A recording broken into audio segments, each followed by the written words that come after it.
నమస్తే. Welcome to Suman TV. సంతానం అనేది దంపతులకి ఒక అద్భుతమైన జీవితంలో ఉన్నటువంటి కళ. సో, దాన్ని దూరం చేస్తుంది నౌఎడేస్ వాళ్ళు ఎదుర్కొంటున్నటువంటి వైద్య సమస్యలు కావచ్చు, భయాలు కావచ్చు, స్ట్రెస్ కావచ్చు, ఇవన్నీ కూడా దానిని వెనక్కి నెట్టేస్తున్నాయి. సో, ఈ సంతాన లేమిని దూరం చేసేందుకు విజ్ఞాన శాస్త్రం మనకు ఒక అద్భుతమైనటువంటి ట్రీట్మెంట్‌ని అందించింది. అదే ఐవీఎఫ్. సో, సంతానం లేమి అనేది ఎప్పుడు మనం డిసైడ్ చేసుకోవాలి మనకు సంతానం లేదని.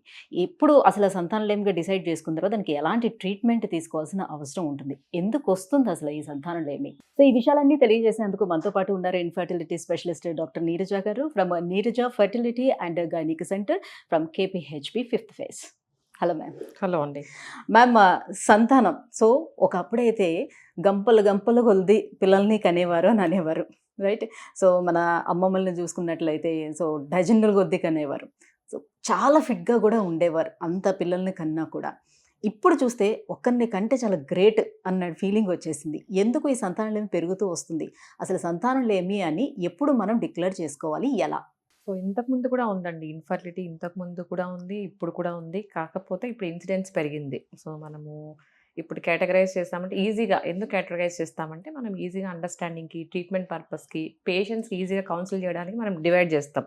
సో, మేల్స్ తీసుకుంటే 30% కాజెస్ మేల్స్‌లో ఉంటది. 30% ఫీమేల్స్‌లో. ఇద్దరు కలిపి 20% అన్‌ఎక్స్‌ప్లెయిన్డ్ అంటే అన్నీ బాగుంటాయి. టెస్ట్‌లు బాగుంటాయి. క్రోమోజోమల్ అనాలిసిస్ కానీ జెనెటిక్ పరంగా అన్నీ నార్మల్ ఉంటాయి. అయినా అయినా కూడా పిల్లలు పుట్టరు. అదొక 20%. ఇలా కేటగరైజ్ చేస్తే మనకు పేషెంట్స్‌కి ఈజీగా ఎక్స్‌ప్లెయిన్ చేయొచ్చు. ట్రీట్మెంట్ కూడా కొంచెం కొంచెం డిఫర్ అవుతది. సో, భార్యాభర్తలు పెళ్ళైన తర్వాత వెంటనే పిల్లలు పుట్టలేదంటే ఎవరు రారు. వచ్చినా కూడా మనం ట్రీట్మెంట్ చెప్పినా వినరు. సో, అందుకని ఒక టైం పీరియడ్ పెట్టారు. సో, భార్యాభర్తలు ఇద్దరు 1 ఇయర్ యంగ్‌గా అంటే లెస్ దాన్ 30 ఇయర్స్ అనుకోండి. 30 ఇయర్స్ యంగ్‌గా ఉన్నారు. ఇద్దరు కలిసి 1 ఇయర్ ఉన్నారు. ఏమి ప్రొటెక్షన్ లేకుండా సెక్షువల్ ఇంటర్‌కోర్స్, రెగ్యులర్ ఇంటర్‌కోర్స్ చేసినా పిల్లలు పుట్టలేదు అంటే 1 ఇయర్ తర్వాత డెఫినిట్‌గా డాక్టర్ దగ్గరికెళ్ళాలి. సో, నేను ట్రైనింగ్ అంతా బాంబేలో. సో, అక్కడ ఎలా చూసేదాన్నంటే బిఫోర్ మ్యారేజే వచ్చేవాళ్ళు. సో, కపుల్ వచ్చేవాళ్ళు. Madam about to get married. ఏదైనా టెస్ట్‌లు ఉంటే చెప్పండి. ఇప్పుడు నాకు 18 ఇయర్స్ ఎక్స్‌పీరియన్స్. 18 ఇయర్స్ ముందు చెప్తున్నాను. అంత అవేర్‌నెస్ ఉంది. సో, అప్పుడు నేను చూసింది ఇంత స్టన్ అయ్యాను. ఒకవేళ ఏదైనా తేలిందనుకోండి అప్పుడేంటి రిలేషన్‌షిప్ ఏమవుతది? మనం చెప్పచ్చా? చెప్పకూడదా? సో, అట్లాంటిది ఇప్పుడు మ్యారేజ్ తర్వాత నేనైతే 1 ఇయర్ కూడా ఎందుకు? ఉండే ప్రాబ్లమ్స్ ముందే ట్రీట్ చేసుకోవచ్చు. 1 ఇయర్ టైం పీరియడ్ కూడా అవసరం లేదు. జస్ట్ అంటే పెళ్లి చేసుకోవడమే కొంచెం లేట్‌గా చేసుకుంటున్నారు కాబట్టి ఇంకా అంత వెయిట్ సో, చేయాల్సిన నెసెసిటీ లేదంటారు. అంతే. అట్లా కాదు. నేననేది జనరల్ టెస్ట్‌లు అయితే చేసుకోవచ్చు. ఇప్పుడు ప్రతి ఇయరు జనరల్ అసలు ఇప్పుడు ల్యాబ్ అందుబాటులో ఉన్నాయి. జనరల్ చెకప్ అంటే ఇంత కట్టొస్తాయి టెస్ట్‌లు. సో, అలా చేసుకోండి. జస్ట్ స్కాన్ చేసుకోండి. ఎక్కువ అవసరం లేదు. దీంట్లో మనకు 90% తెలిసిపోతుంది పేషెంట్‌కి ఏం ప్రాబ్లమ్ ఉంది. ఫీమేల్స్‌లో ఏదైనా ఒక్క టెస్ట్ చెప్పండంటే స్కాన్ చాలు. స్కాన్‌లో మనకు 90% ఇన్ఫర్మేషన్ వస్తుంది. వీళ్ళకు ఫర్టిలిటీ అవుతుందా? అవ్వదా? డిఫికల్టా? అంత ఇన్ఫర్మేషన్ వస్తుంది. ఇప్పుడు ఇంకా మనకి ట్రాన్స్ వెజినల్ కింద నుంచి వెజినా నుంచి స్కాన్ చేస్తాం. 3D ultrasound. అసలు 3D అల్ట్రాసౌండ్ ఎంఆర్ఐ లాగా అంత క్లియర్ పిక్చర్ వస్తుందన్నమాట. యూట్రస్‌లో అనామలీస్ ఏమున్నాయి? ట్యూబ్స్ ఎలా ఉన్నాయి? ఓవరీస్ ఎలా ఉన్నాయి? ఓవరీస్ పొజిషన్ ఏంటి? వెనకలున్నాయా? ముందున్నాయా? ఫైబ్రాయిడ్స్, పాలిప్స్, సర్విక్స్ ఎలా ఉంది? క్లియర్ ఇన్ఫర్మేషన్ వస్తుంది. సో, మనము ఇక్కడ మనీ వేస్ట్ అని కూడా లేదు. ఒక్క స్కాన్‌తో డీటెయిల్డ్ ఇన్ఫర్మేషన్ వస్తుంది. అలాగే మేల్స్‌లో సెమెన్ అనాలిసిస్‌లో మనకు 90% ఇన్ఫర్మేషన్ ఆ 2 టెస్ట్‌లలో మనకి వీళ్ళకు ట్రీట్మెంట్ ఎళ్ళాలా లేదా డిసైడ్ అయిపోతుంది. కానీ చాలా మందికి ఒక డౌట్ అయితే ఉంటుంది. వీటిని ఎక్కడ చేసుకోవాలి? పర్ఫెక్ట్‌గా రిజల్ట్స్ ఎక్కడ వస్తాయి? సెమెన్ అనాలిసిస్ ఎక్కడ చేసుకోవాలి? లేకపోతే ఇంకొకటి ఏంటంటే చాలా మంది ఫర్టిలిటీ స్పెషలిస్ట్ దగ్గరికెళ్తే ఐవీఎఫ్ చెప్పేస్తారు. ఏదో ఒకటి ఇట్లా కౌన్సిల్ చేసి అట్లా ఉంటదంటే అలా ఏముండదు. సో, మీరు ఎక్కడికి వెళ్ళొద్దు. జనరల్ గైనకాలజిస్ట్ దగ్గరికెళ్ళండి. మీ ఫ్యామిలీ డాక్టర్ దగ్గరికెళ్ళండి. ఎంబీబీఎస్ డాక్టర్ అయినా చాలు. సో, ఈ టెస్ట్‌లు అన్నీ ఎవరైనా చేస్తారు. కాకపోతే స్కాన్ ఎవరైనా చేస్తారు. స్కాన్‌లో ఏదైనా అబ్నార్మాలిటీ, పీసీఓడీ, సిస్ట్‌లు, ట్యూబ్స్ ఏదైనా స్వెల్లింగ్, హైడ్రోసాల్పింగ్స్, యూట్రస్‌లో ఫైబ్రాయిడ్స్ అవన్నీ క్లియర్‌గా తెలిసిపోతుంది. ఒకవేళ మీకు ఇబ్బంది ఉంది, ఇది పిల్లలు పుట్టేదానికి ఇబ్బంది ఉందంటే అప్పుడు డెఫినిట్‌గా ఇన్ఫర్టిలిటీ స్పెషలిస్ట్‌కెళ్ళాలి. సో, చాలామంది నా దగ్గరకొచ్చే పేషెంట్స్ అంతా అక్కడ ఇక్కడ ట్రీట్మెంట్ తీసుకుంటారు. ఎంబీబీఎస్ డాక్టర్ కాడ నుంచి ఆయుర్వేదిక్, హోమియో, యునాని ఇంకా అన్ని చూసేసిన తర్వాత మీ దగ్గరికి చూసేసి అక్కడ అనవసరంగా ఖర్చు చేసేసుకొని ఇక్కడికొచ్చి మేడం మీరు ఫైనల్ హోప్ ఏదో ఒకటి చేయండి. నేను లక్షలైనా ఇచ్చేస్తాను. నాకు పిల్లల్ని ఇచ్చేసేయండి. నేను ఏకన్నా చంకలో ఉందండి ఇవ్వడానికి. అట్లా కాదు కదా! సో, మీకు పిల్లలు పుట్టరు అని డౌట్ ఉంటే ఫర్టిలిటీ స్పెషలిస్ట్ దగ్గరికెళ్ళండి. ఏ డాక్టర్ ఊరికే ట్రీట్మెంట్ చెప్పరు. ఇప్పుడు ఎందుకంటే అన్ని చోట్ల ఇన్ఫర్మేషన్ ఉందండి. నేను ఐవీఎఫ్ చెప్పినంత మాత్రాన పేషెంట్స్ రారు. బోలెడు ఇన్ఫర్మేషన్ ఉంది. ఇంకో డాక్టర్ దగ్గరికెళ్ళొచ్చు. ఇంకో ఒపీనియన్ తీసుకోవచ్చు. మీకు రియల్‌గా రియల్‌గా మేడం చెప్పింది ఓకే అనుకుంటే వెళ్ళొచ్చు. సో, అక్కడ ఇక్కడ టైమ్ వేస్ట్ చేయకూడదు. సో, కొంచెం ఎవాల్యుయేషన్ చేయించుకొని డౌట్ ఉందంటే ఫర్టిలిటీ స్పెషలిస్ట్‌కెళ్ళాలి. సో, లెస్ థాన్ 30 ఇయర్స్ భార్యాభర్తలు 1 ఇయర్ ట్రై చేస్తున్నారు, అవ్వలేదంటే వెళ్ళండి. నేనైతే ముందే వెళ్ళమంటాను. ముందు ఎవాల్యుయేట్ చేసుకోండి. బాగుందంటే 1 ఇయర్ ట్రై చేయండి. సో, ఆ 1 ఇయర్ కూడా ఎందుకు వెయిట్ చేయాలి? లేదు ఎల్డర్లీ కపుల్ ఇప్పుడు మనం చూస్తున్నాం 30 ఇయర్స్, 33, 35 ఇయర్స్. సో, వాళ్ళు ఒకవేళ పెళ్లి చేసుకున్న వాళ్ళు వెంటనే యాక్చువల్‌గా అయితే 35 ఇయర్స్ రావాలి. వెంటనే రావాలి. ఎందుకంటే అప్పటికే మనకు తెలిసిందే కదా! ఏజ్ వైస్ అన్నీ తగ్గిపోతాయి. సెమన్ పారామీటర్స్ తగ్గిపోతాయి. ఫీమేల్స్‌లో కూడా అన్నీ తగ్గిపోతాయి. సో, మళ్ళీ వాళ్ళు వెయిట్ చేయాల్సిన అవసరం లేదు. జస్ట్ వెళ్లి ఫాలిక్యులర్ ట్రాకింగ్ చేసుకోండి. ఎగ్ వస్తుందా లేదా? ఎగ్ వస్తే కదా మీకు ప్రెగ్నెన్సీ వస్తుంది. సో, ఎగ్ వస్తుందా లేదా ట్రాక్ చేసుకోవచ్చు. బేసిక్ సెమన్ అనాలిసిస్ చేసుకోండి. బాగుందంటే వాళ్ళని 6 మంత్స్ ట్రై చేయమంటాం. వాళ్ళకేమంటే నేచురల్‌గా వస్తే అదొక ఆనందం. అంటే ఆడవాళ్ళకి పుట్టుకతోటే ఎన్ని ఎగ్స్ వాళ్ళకి ఉండాలి అనేది అప్పుడే డిసైడ్ అయిపోతుంది ఆ! కదా! పుట్టుకతోనే ఉంటుంది కదా! కానీ ఎందుకు క్రమంగా ఆ ఎగ్ క్వాలిటీ పడిపోతూ వస్తుంది? ఇప్పుడు నాకొచ్చే ప్రతి ఇన్ఫర్టిలిటీ పేషెంట్ నార్మల్ ఉండట్లేదు. నేనిప్పుడు సెంటర్ పెట్టి 5 ఇయర్స్ అయిందండి. ఫస్ట్‌లో అంతా ప్లెయిన్ కేసులొచ్చేవి. అంటే జస్ట్ ట్రై చేసి అవ్వలేదనో, మేడం 35 ఇయర్స్ అయింది ఇప్పుడు ట్రై అలాగా. ఇప్పుడు చూస్తూ ఉంటే ఎవ్వరు నార్మల్ లేరు. Every alternate patient thyroid, every alternate patient PCOD. PCOD అంటే ఉన్న ఎగ్స్ కంటే ఎక్కువుంటాయి. బట్ అవి అన్నెసెసరీ. మనకి ఎక్కువున్నాయని చాలామంది ఇంకా హెల్ప్ అవుతది గదా అనుకుంటారు. సో, ఆ ఎగ్స్‌లో గూడా మనకు యూజ్ అయ్యే ఎగ్స్ ఏముండవు. కొంతమందికి తక్కువ. ఉన్న ఏజ్‌కి ఉండాల్సిన ఎగ్స్ కంటే తక్కువుంటున్నాయి. ఇంకొంతమందికి 0 ఎగ్స్. ఇంకొంతమందికి వేరే ప్రాబ్లమ్స్ ఫైబ్రాయిడ్స్, పాలిప్స్ అని వేరే ప్రాబ్లమ్. ఇదొక సెట్. ఇంకొక సెట్ అయితే సెమన్ అనాలిసిస్ ప్రాబ్లమ్స్. ఎందుకు అంటే మల్టిపుల్ రీజన్స్ అండి. ఒకటి అని చెప్పలేము. కెరియర్ పరంగా చూసుకోవచ్చు. మ్యారేజ్ ఏజ్ చూసుకోవచ్చు. ప్రెగ్నెన్సీ ప్లాన్ చేసుకునేది చూసుకోవచ్చు. Diet, stress, mobiles. ఇంతకుముందు మనకు 15,000, 20,000 కూడా స్క్రీన్ మొబైల్ వచ్చేది కాదు. ఇప్పుడు 2,000 కూడా వచ్చేస్తుంది. సో, అందరి దగ్గర ఇప్పుడు టచ్ స్క్రీన్స్. మీకు స్మార్ట్ ఫోన్స్ వచ్చే కొందికి మీకు స్క్రీన్ టైమ్ పెరిగిపోతుంది. వైఫ్ అండ్ హస్బెండ్ కలిసేది తగ్గిపోతుంది. షేర్ చేసుకునేది తగ్గిపోతుంది. స్ట్రెస్ పెరిగిపోతుంది. నిద్ర గూడా. సో, ప్రతి ఒక్కరు నైట్ అయ్యి అది క్లియర్ చేసుకోవాలి మెసేజెస్ అన్ని. జీరో చేసుకుంటే గాని అదొక ఓసీడీ లాగా, అబ్సెషన్ లాగా. అవన్నీ చూసుకొని క్లియర్ చేసుకొని 1 అయినా, 2 అయినా అదొక ఇంపార్టెంట్ అయిపోతుంది. తర్వాత లేస్తానే మళ్ళీ సెల్లు. సో, అలాగా క్వాలిటీ పక్కనే స్లీప్ పెట్టుకుంటున్నారుగా. పక్కనే క్వాలిటీ స్లీప్ తగ్గిపోతుంది. స్పెండింగ్ టైమ్ కూడా తగ్గిపోతుంది. అవన్నీ అనుకోవచ్చు. ఇంకొకటి ప్లాస్టిక్ యూజ్ ఎక్కువైపోయింది. ఇంక ప్రతి ఒక్కరు జంక్ ఫుడ్. ఇంట్లో ఏమో బాగా పాటిస్తారు. హెల్తీ ఫుడ్ అని, కీటో డైట్ అని, మంతెన సత్యనారాయణ చెప్పాడు, ఆయన చెప్పారు బాగా పాటిస్తారు. మళ్ళీ ఆహ్, ఇంకా ఆఫీస్‌కెళ్తే అక్కడ క్యాంటీన్ అని, పీర్స్, ఫ్రెండ్స్ ఏదో ఒకటి జంక్ ఫుడ్ అంటే ఫుడ్ మామూలుగా మీద ఈ బాగా డైట్స్ ఎఫెక్ట్ అనేవి ఉంది. ఎఫెక్ట్ చూపిస్తాయా? ఇప్పుడు ఎవరి డైట్ అన్నా చూడనీయండి. బ్యాడ్ అనే చెప్తారు. అంతే గదా! ఎవరైనా స్మోకింగ్ గుడ్ అని చెప్తున్నారా? లేదు. ఆల్కహాల్ గుడ్ అని లేదు. సో, ప్రతి ఒక్కరు ఒక ఐటెమ్ స్ట్రెస్ చేస్తారు. ఇప్పుడు మంతెన సత్యనారాయణ నాకు బాగా తెలుసు ఆయన. ఆయన ఏమంటారు కోకోనట్ తినమంటాడు. ప్రతి దాంట్లోనూ కోకోనట్ వాటర్ అంటాడు. ఇంగో ఫార్మ్ అంటాడు. ఇంకో ఆయన కీటో డైట్ అంటాడు.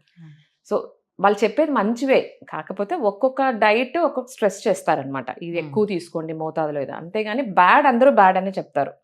ఇంకొకటి మెయిన్ చెప్పేదంటే Mediterranean diet. Plant based diet ఎప్పుడు మంచిది. యానిమల్ నుంచి వచ్చేటివి అంత హెల్తీ కాదు. సో, ఇప్పుడు మనము సెలబ్రిటీస్ కూడా చూసాం. చాలామంది ఇప్పుడు యాంటీ ఇన్‌ఫ్లమేటరీ ఫుడ్స్ అని విద్యాబలం కానివ్వండి, విరాట్ కోహ్లీ అంతా వెజిటేరియన్‌కి వచ్చేసారు వాళ్ళు. సో, వాళ్ళు అదే చెప్తారు. మా సీక్రెట్ ఎంత ఫిట్‌గా ఉండేదానికి అదే diet. So, plant based diet ఎప్పుడు బెటర్. ప్లాంట్‌లో ఫైబర్ ఉంటది. ఎక్కడ గ్రీన్ కలర్ ఉంటే అది మంచిది. ఫోలిక్ యాసిడ్ ఉంటుంది. యాంటీ ఆక్సిడెంట్స్ ఉంటాయి, వైటమిన్స్ ఉంటాయి, మినరల్స్ ఉంటాయి. ఇంకా మీ పేరు చెప్తే అవన్నీ ఉంటాయి.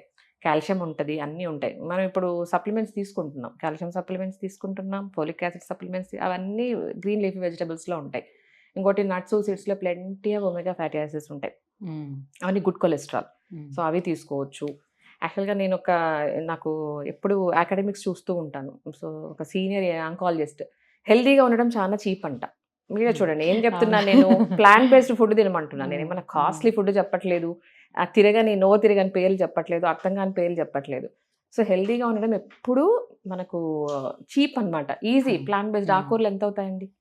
అది. సో, ఫ్రూట్స్ కూడా మరి కివి ఫ్రూటు, ఆ నోరు పేరు తిరగని అవసరం లేదు. బనానా మెగ్నీషియం ఉంటది, పొటాషియం ఉంటది. చాలా మంచివి. బనానా అండ్ జామకాయ. జామకాయలో ఫైబర్ ఉంటది, ప్రోటీన్ ఉంటది. బనానా చా బనానా, జామకాయ చాలా చీప్. గ్రేప్స్. సో, రెగ్యులర్‌గా దొరికే ఫుడ్ సీజనల్ ఫ్రూట్ తీసుకోవచ్చు. సో, ఎప్పుడు గాని ప్లేట్ కలర్‌ఫుల్‌గా ఉండాలి. సో, మనం ఎట్లా తింటాం రైస్ పెట్టుకొని కొంచెం కొంచెం కర్రీస్ తింటాం. సో మా పిల్లలు డ్రామాస్ చూస్తుంటారు, ఎక్కువ కొరియన్ డ్రామాస్. సో వాళ్ళని చూసి నేను అలవాటు చేసుకున్నా. వాళ్ళ ఫుడ్ చూసామంటే రైసే ఉండదు. ఏదో స్పూన్‌తో ఇంత రైస్ పెట్టుకొని అన్ని వాళ్ళు సాంబార్ లాగా ఉంటది కదండీ! అది గ్రేవీలో వాళ్ళు రైస్ కలుపుకుంటారు. మనం రైస్‌లో గ్రేవీ కలుపుకుంటాం. సో నాకెంత నచ్చిందంటే అందుకని ఇప్పుడు ఈటింగ్ వీడియోస్ చూస్తున్నాను. వాళ్ళవన్నీ చూడండి ఎక్కువ ఇవన్నీ ఉంటాయి. ప్రోటీన్ ఉంటుంది, బ్యాలెన్స్డ్ ఉంటుందనమాట. సో ఎక్కడో రైస్ ఉంటుంది. సో ఎప్పుడు ప్లాటర్ అలా ఉండాల. మనం తినే ప్లేట్‌లో హాఫ్ ప్రోటీన్ ఉండాలి. మిగిలిన హాఫ్‌లో హాఫ్ కార్బోహైడ్రేట్స్, ఫ్రూట్స్ అలా పెట్టుకుంటే అది అంటే మనం రొటీన్ చేసేసుకోవాలి. ఇప్పుడు మనం మారి మనం అలాగే తింటే పిల్లలు కూడా మారిపోతారు. సో ఈ సమస్యలన్నిటి నుంచి డైట్ బయటపడడానికి అవకాశం ఉంటుంది. డైట్ ఎప్పుడు మనము ఇంక్లూడ్ చేసుకోవాలి. ఇవే ఇంక్లూడ్ చేసుకుంటే బెటరు. ఇంకోటి ఎక్సర్సైజ్ ఒకటి. ఎక్సర్సైజే లేదు అసలు ఎవరికిన్నూ లేదు. ఎవరిని అడిగితే టైం లేదంటారు. టైం లేదంటే దానికి ఆన్సర్ ఏముందండి? డాక్టర్ దగ్గరికి వచ్చే బదులు ఆ టైం మీరు హాఫ్ అన్ అవర్ ఏదో ఒకటి చేసుకోవచ్చు. అక్కడే ఉండి గెంతొచ్చు, స్కిప్పింగ్ ఆడొచ్చు. ఏమి టైం లేదా, ప్లేస్ లేదా, సూర్య నమస్కారం చేసుకోవచ్చు. సో దేనికి టైం లేదు మేడం, అది లేదు, అది అది అది నేను అసలు ఒప్పుకోను. ఇవన్నీ చేసుకొని రండి. అవ్వకపోతే మళ్ళీ ట్రీట్మెంట్. ఎందుకంటే మేము ట్రీట్మెంట్ ఇచ్చి ఇవన్నీ ఎలాగో చెప్తాం. సో మెయిన్‌లో కూడా మనకి ఆ స్పెర్మ్ క్వాలిటీ తగ్గిపోవటానికి, కౌంట్ తగ్గిపోవటానికి రీజన్స్ ఏమున్నాయి? ఇవే ఉన్నాయా? వాళ్ళ లైఫ్ స్టైల్ కారణమవుతుందా? అన్నిటికీ లైఫ్ స్టైల్ అండి. బేసిక్ లైఫ్ స్టైల్, స్ట్రెస్ ఇవి చెప్పనవసరం లేదు. ఫీమేల్స్ అయినా, మేల్స్ అయినా life style, stress, food, exercise, ఇవే ఇవి కారణాలన్నీ. కాకుండా ఇంకా ఒబెసిటీ ఒకటి. సో ఒబెసిటీ ఏ ఏజ్‌లో అయినా డేంజరస్. పిల్లల్లో ఒబెసిటీ అయినా డేంజరస్సే. ఫీమేల్స్‌లో అయినా డేంజరస్సే. మేల్స్‌లో అయినా డేంజరస్సే. అడల్ట్స్‌లో అయినా డేంజరస్సే. ఎల్డర్లీ అయినా డేంజరస్సే. సో వాళ్ళకి తగ్గట్టు ప్రాబ్లమ్స్ వాళ్ళకుంటాయి. ఇప్పుడు చిన్న పిల్లల్లో ఒబెసిటీ అంటే ఏమవుతుంది? ముందే మెచ్యూర్ అయిపోతూ ఉన్నారు. ఇర్రెగ్యులర్ సైకిల్స్ వచ్చేస్తున్నాయి. అదొకటి. యాక్టివిటీ ఉండదు. తర్వాత reproductive as a fertility specialist మా దగ్గరకొస్తే ఇన్ఫర్టిలిటీ. సో ఫీమేల్స్‌లో ఒబెసిటీ ఉంటే ఫ్యాట్ ఎక్కువ ఏమవుతుందంటే ఇన్సులిన్ రెసిస్టెన్స్ అని వస్తది. మెయిన్ అన్నిటికి కాదు ఇన్సులిన్ రెసిస్టెన్స్. ఫ్యాట్ ఉంటే ఏమవుతుందంటే ఏ ఆర్గాన్ చుట్టూ ఫ్యాట్ ఉంటుందో ఆ ఆర్గాన్ సరిగ్గా పనిచేయదు. సో అక్కడ మనము గ్లూకోజ్ ఉన్నా కూడా ఇన్సులిన్ దాన్ని అప్‌టేక్ చేయదనమాట. అందుకని ఇన్సులిన్ పెరిగిపోతూ ఉంటుంది. దానివల్ల ప్యాంక్రియాస్ ఫెయిల్ అవ్వడము, దీన్ని క్రానిక్ ఇన్‌ఫ్లమేటరీ డిసీజెస్ అంటారనమాట. సో దానివల్ల ఇన్సులిన్ రెసిస్టెన్స్ వస్తుంది. ఇది మెయిన్ కాజ్ అనమాట అన్నిటికిను. సో ఒబెసిటీలో ఫ్యాట్ ఎక్కువ ఉంటే. సో మేల్స్‌లో కూడా అంతే. ఒబెసిటీ ఒక కాజు. ఇంకొకటి స్మోకింగు, ఆల్కహాలు అవి. ఇంకొకటి అవి కూడా కొంతమంది తగ్గించేస్తాయి. అవి కూడా అండి. చాలా మంది ఇప్పుడు సెమిన్ అనాలిసిస్, అబ్నార్మల్ నేను నిన్ననే మానేసానంటారు. నిన్న మానేసిన దానికి ఈరోజు ఎఫెక్ట్ రాదండి. అది క్రానిక్ ఎఫెక్ట్ ఉంటుంది. అదొకటి. ఇంకోటి జిమ్ ఓవర్‌గా చేస్తారండి. అక్కడ ఏదన్నా డ్రగ్స్ వాడుకోవడము, బాడీ బిల్డింగ్‌కి, మజిల్ బిల్డింగ్‌కి అవి కూడా అంత అడ్వైజబుల్ కానే కాదు. అదొకటి. సో ఇవన్నీ రీజన్స్ మేల్స్‌లో చూస్తున్నాము. సో ఇప్పుడు మనకు అందుబాటులో ఉన్నటువంటి ట్రీట్మెంట్స్‌లో ఐయుఐ కానివ్వండి, ఐవీఎఫ్ కానివ్వండి, ఇక్సీ అని ఏవైతే ఉన్నాయో, ఇవి అందరికీ అవసరం పడతాయా? లేకపోతే వాళ్ళ రిపోర్ట్స్ చూసి ఎవరికి అవసరమైతే వాళ్ళకే ఇది చేస్తారా? ఎలాంటి వాళ్ళకి ఏ ట్రీట్మెంట్ యూజ్‌ఫుల్‌గా ఉంటుంది? సో ఫస్ట్ కపుల్ రాగానే ఎవాల్యుయేట్, మీకు తెలిసిందే కదా! సో ఫస్ట్ ఎవాల్యుయేట్ చేస్తాము. ఎక్కడ ప్రాబ్లమ్ ఉంది? సో దాన్ని టార్గెట్ చేస్తాం. కొన్ని రివర్సిబుల్ ఉంటాయి, కొన్ని ఇర్రివర్సిబుల్ ఉంటాయి. రివర్సిబుల్ అంటే ఇప్పుడన్నీ నేను చెప్పినట్టు లైఫ్ స్టైల్ మార్చుకోవచ్చు, డైట్ మార్చుకోవచ్చు, ఎక్సర్సైజ్ చేసుకోవచ్చు, వెయిట్ తగ్గించుకోవచ్చు, ఆల్కహాల్, స్మోకింగ్ ఇవన్నీ మన చేతిలో ఉన్నాయి. ఫస్ట్ అది చెప్తాం. కౌన్సిలింగ్‌లో ప్రతీదీ ఇదే చెప్తాము. బోర్ కొట్టేస్తుంది పేషెంట్స్ కూడా విని విని. మేడం మళ్ళీ మీరు ఇదే చెప్తున్నారు. ఎందుకంటే దానివల్ల మన క్వాలిటీ అంత చేంజ్ అవుతుందనమాట. అసలు ఒబెసిటీ ఉంటే మన హార్మోన్స్ కూడా సరిగ్గా పనిచేయవు, డోసెస్ పెరిగిపోతాయి. సో వాళ్ళకి ఏదైనా ప్రొసీజర్ చేయాలి, మత్తివ్వాలి, అన్నీ హై రిస్క్ అయిపోతుందనమాట. సో ఫస్ట్ లైఫ్ స్టైల్ ఎప్పుడూ ఇంపార్టెంటే. తర్వాత మన ఇన్ఫర్టిలిటీ టెస్ట్‌లకొస్తే నేను ఫీమేల్స్‌లో చెప్పినట్టు స్కానింగ్ అండి. ట్రాన్స్‌వాజినల్ అల్ట్రాసౌండ్, 3D అల్ట్రాసౌండ్ అయితే ఇంకా మంచిది. సో దానిలో మనకు యూటరస్, ట్యూబ్స్, ఓవరీస్ క్లియర్ కట్‌గా వచ్చేస్తది. మీకు ముందు చూసినట్టు మనకు ఫోటోలో చూసినట్టు వచ్చేస్తదనమాట. సో దాన్ని బట్టి ఒక ఐడియా వస్తుంది. ఇంకా రొటీన్ బ్లడ్ టెస్ట్‌లు, sugar, thyroid, main important thyroid ఒకటిను, ప్రొలాక్టిన్. ప్రొలాక్టిన్ అనేది స్ట్రెస్ ఎవరికి ఉంటుందో, నైట్ షిఫ్ట్స్ చేసే వాళ్ళకి ప్రొలాక్టిన్ లెవెల్స్ ఎక్కువ ఉంటాయి. సో మనకు ఫర్టిలిటీ రిలేటెడ్ ఏంటో అంటే ఏ టెస్ట్‌లు చేస్తే మనకు ఫర్టిలిటీ అర్థమవుతుందో వీళ్ళకు అవి చేపిస్తాం first. Sugar, BP, viral Titus ఇవన్నీ కంపల్సరీ అనమాట. థైరాయిడ్ ఒకవేళ అబ్నార్మల్ ఉంటే కరెక్ట్ చేస్తాం. ప్రొలాక్టిన్ అబ్నార్మల్ ఉంటే కరెక్ట్ చేస్తాం.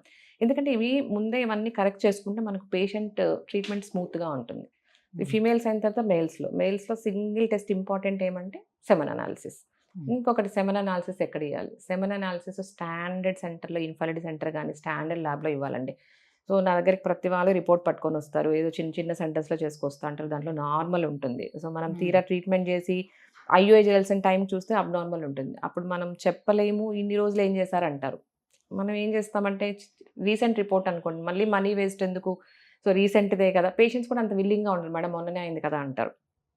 So single test important, semen analysis, అది కూడా గుడ్ సెంటర్లో, అదొకటి. ఇంకొకటి వీళ్ళకి కూడా రొటీన్ టెస్ట్లు చేస్తాం, థైరాయిడ్, ప్రొలాక్టిన్ అవి. ఒకవేళ సెమెన్ అనాలిసిస్లో అబ్నార్మాలిటీ ఉంటే ఫర్దర్ టెస్ట్లు చేస్తాం. ఇవి బేసిక్ టెస్ట్లు. వీళ్ళలో ఏదైనా అబ్నార్మాలిటీ ఉంటే ఫర్దర్ టెస్ట్లు అడ్వైస్ చేస్తాం. లైక్ అల్ట్రాసౌండ్, స్క్రోటమ్ అడ్వైస్ చేస్తాము. ఇంకేదైనా మేల్స్లో జనరల్గా హార్మోన్ టెస్ట్లు అడ్వైస్ చేయం. సెమెన్ అనాలిసిస్ చూస్తేనే మాకు 99% ఐడియా వచ్చేస్తుంది. ఒకవేళ అది అబ్నార్మాలిటీ ఉంటేనే ఫర్దర్ ట్రీట్మెంట్ మనం గైడ్ చేయడానికి పేషెంట్కి హార్మోనల్ టెస్ట్, అల్ట్రాసౌండ్ అలా అడ్వైస్ చేస్తూ ఉంటాం. సో ఈ బేసిక్ టెస్ట్లలో మనకు ఐడియా వచ్చేస్తుందండి. ఒకవేళ ఏమీ లేదు, పేషెంట్ 1 year ట్రై చేశారు, యంగ్గా ఉన్నారంటే జస్ట్ ఓవులేషన్ ఇండక్షన్ ఇస్తాం. కామన్గా పీసీఓడీలో ఏమంటే ఎగ్గే రిలీజ్ అవ్వదు, దాన్ని అన్ఓవులేటరీ సైకిల్స్ అంటారు. జస్ట్ ఇవన్నీ అసిస్టెడ్ రీప్రొడక్షన్ అంటే ఏంటి, నార్మల్గా మన బాడీలో జరిగేపై we're making it to happen అంటే వీఆర్ అసిస్టింగ్ ఇట్. సో మనకు ఓవులేషన్ అవ్వలేదా, డ్రగ్స్ ఇచ్చి ఓవులేషన్ చేపిస్తాం. సో అలాగే ఇనిషియల్ ట్రీట్మెంటే, ఎవ్వరూ హైఫై ట్రీట్మెంట్ ఎవ్వరూ చెప్పరు, భయపడక్కర్లేదు. ఇనిషియల్ ట్రీట్మెంటే ఇస్తాము. లేదు అది కూడా విల్లింగ్ ఉండరు కొంతమందికి, మేడం నేను న్యాచురల్గా ఎగ్ వస్తుందా లేదా చూడమంటారు.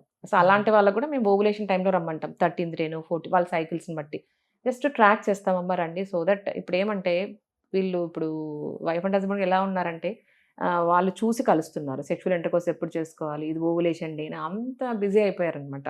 సో ఆ ఎగ్జాక్ట్ డేట్ అయితే మేమే చెప్తాము, ఎందుకంటే అవన్నీ నమ్మద్దండి, అవి తప్పు ఉండొచ్చు, రైట్ ఉండొచ్చు. అంటే అది పీరియడ్స్ వచ్చే డేట్స్ బట్టి, పీరియడ్స్ వచ్చేదాన్ని 28 days కి వస్తుందా, 30 days కి వస్తుందా, అన్ని దానిలో డిపెండ్ అయిపోతారండి. ఏది అడిగినా క్వశ్చన్ మొబైల్ తీస్తారు ఫస్ట్, మేడం ఉండండి చెప్తాను. ఇంకొకటి ఏంటంటే ఫీమేల్స్ మెన్స్ట్రల్ పీరియడ్ కూడా మేల్స్ చెప్తారు.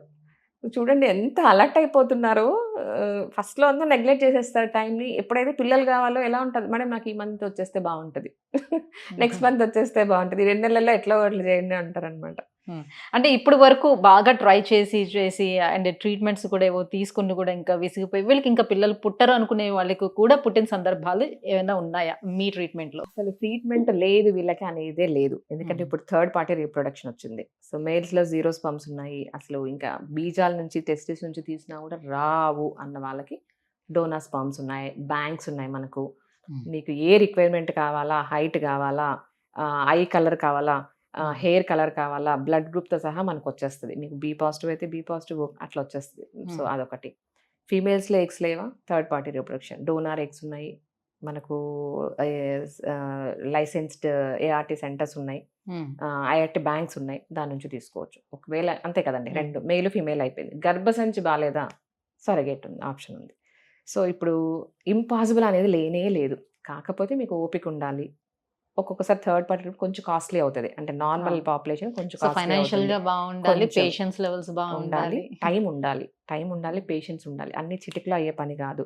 మనం థర్డ్ పార్టీ రీప్రొడక్షన్ అయితే ఇప్పుడు స్ట్రిక్ట్ అయిందండి. సో ప్రాపర్ డాక్యుమెంట్స్, చాలా టైం పడుతుంది అనమాట.